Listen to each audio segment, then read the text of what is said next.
Sanctify them by the truth. Your word is truth. I am confused. Being philosophically consistent and being a very honest person, I'm sure you can tell me where God came from. And in addition, once you've told me where God comes from, please try to clarify how you can figure that a spiritual force can have an impact on a material universe to create it. I think that some years ago we already talked about that kind of thing in philosophical circles at any rate, by posing the question, if angels are made of spiritual matter and a pen is made of material matter and spiritual matter displaces no space, how many angels can dance on the tip of a pen? I have a sense of sort of reversal experience here, but please do, go ahead. You've got 5 minutes. Now, I just want to know which question. That's all right. You may take the rest of the minute. We're supposed to do one question at a time. Which one would you like?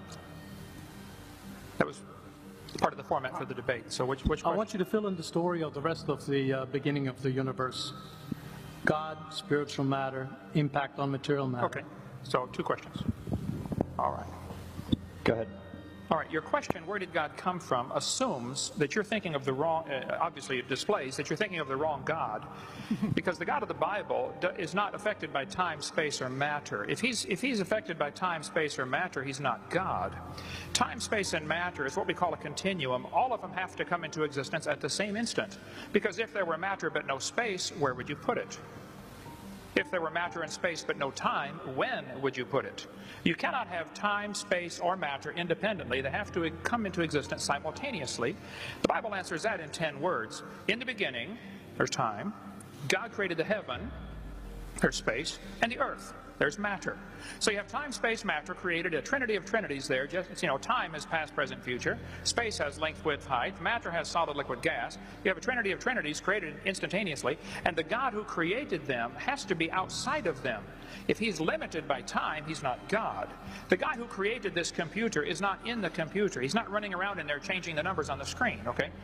The God who created this universe is outside of the universe. He's above it, beyond it, in it, through it. He's unaffected by it.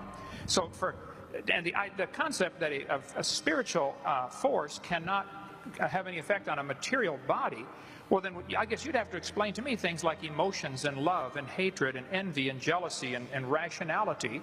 I mean, if your brain is just a random collection of chemicals that form by chance over billions of years, how on earth can you trust your own reasoning processes and the thoughts that you think? Okay, so your question, where did God come from, is assuming a limited God. And that's your problem. The God that I worship is not limited by time, space, or matter. If I could fit the infinite God in my 3-pound brain, he would not be worth worshiping, that's for certain. So that's the God that I worship. Thank you.